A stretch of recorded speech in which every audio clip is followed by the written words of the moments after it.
That afternoon, like always, Olivia sat on the school garden bench. She liked that place. Quiet, far from the classroom noise, and directly facing the basketball court. That was where Steve used to play, flashing a smile from afar and waving every time he won. That was a year ago. Now the court was empty. No more Steve's laughter, no more of his loud footsteps chasing the ball. All that remained was the echo of memories Olivia kept to herself. "Excuse me, is this seat taken?" someone said. Olivia looked up. That voice, that face, her blood froze. In front of her stood a boy in a blue jacket, wearing the exact same smile as Steve. Exactly the same. Slightly messy hair, warm gaze, the curve of a smile tugging at the right side of his lips. Olivia forgot how to speak. "I'm the new student," he said again. "My name's Darren." Olivia swallowed. "Go ahead." He sat down.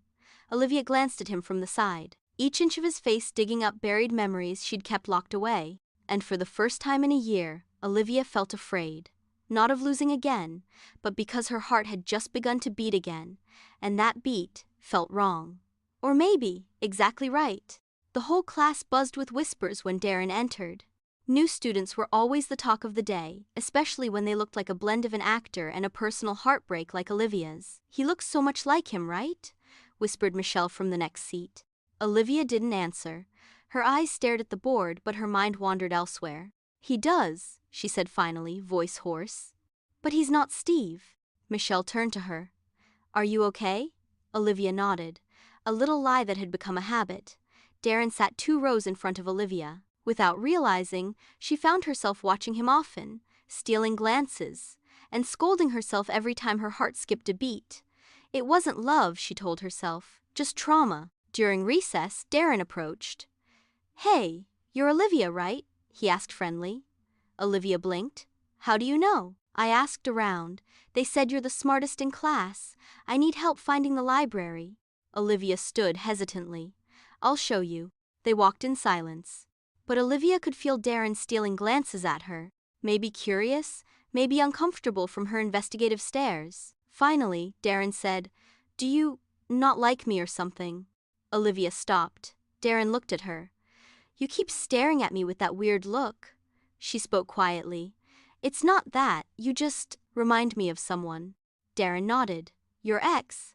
Olivia looked down. "Yeah, he passed away last year." "I'm sorry." "You don't have to be," she said, shaking her head. "It's just, sometimes I hate that you look too much like him." Darren's gaze stayed calm. "I hate being seen as someone else too." Silence hovered between them. But it wasn't the awkward kind. It was the kind that acknowledged unspoken pain between 2 people trying to understand each other. And for the first time since Steve left, Olivia feared losing someone again. Not someone who came to replace, but someone who might help her heart open again. The days after that began to change, not drastically, but enough to notice. Olivia found herself watching Darren not because he reminded her of Steve, but because of how he laughed, how he listened, how he scratched his head when confused with math problems. Darren, on the other hand, never asked about Steve again. He knew his boundaries, he showed up without demanding anything. And because of that, Olivia felt safe. One afternoon, while working on a group assignment, they found themselves alone in the library.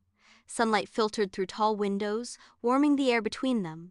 They'd already laughed a few times about silly typos, or Darren mispronouncing biology terms. Suddenly, Darren said, "I'm glad you're laughing now." Olivia turned. "What?" "Before," Darren explained, "your smiles felt forced. Now, they feel real." Olivia fell silent. She looked out the window. "I was afraid that if I laughed again, it meant I was forgetting him." Darren didn't answer, but his quiet presence was enough. "Turns out, laughing doesn't mean forgetting," Olivia said softly. "Sometimes it just means I'm still alive." Darren looked at her for a long time. "And you deserve to keep living, Olivia." His words made her chest warm, not because he looked like Steve, but because he didn't. He saw Olivia not as the girl who was left behind, but as a girl who still had the right to feel whole. As they left the library, a soft rain began to fall. Darren took off his jacket and held it above both their heads, and beneath that shelter, Olivia smiled for the first time, without guilt. The days felt lighter after that. Olivia and Darren grew closer, more than just friends. They spent time studying, laughing, and sharing small stories. Then one day during lunch break, Darren asked, If I didn't look like Steve, would you still want to be close to me? The question hung in the air, cold and difficult to answer. Olivia stayed silent, because the truth was, she wasn't sure. Darren smiled faintly, bittersweet. Sorry, maybe it's unfair to ask, but sometimes I feel like you're still seeing me as a walking memory. Darren, Olivia tried to explain but didn't know where to begin. I like you, Olivia, Darren said quietly, but I don't want to be someone's shadow. Olivia felt it sting, because she knew he was right. I need time, she said at last.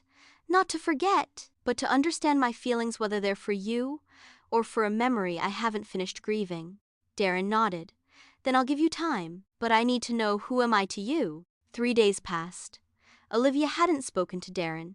She sat in the garden, holding a photo of Steve. Staring at it for a long time, she whispered in her heart, "You'll always be a part of me, but you're gone now, and someone else is here, waiting for me to choose life again." She stood up. Her steps quickened toward the back curtain there. As she hoped, Darren stood alone. "Darren," Olivia called. "I've been thinking," she said, "about Steve, about you. I used to think being happy again meant I was leaving Steve behind. But that's not it.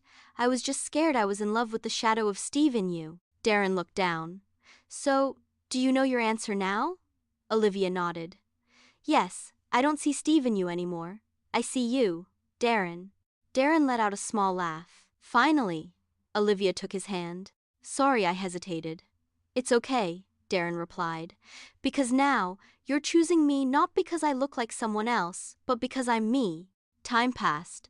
Olivia and Darren became a couple that supported each other. That day, they sat again on the school garden bench. "I never saw you as a replacement, Darren," Olivia said. "You're someone I can love without guilt." "I just want to be myself with you," Darren replied.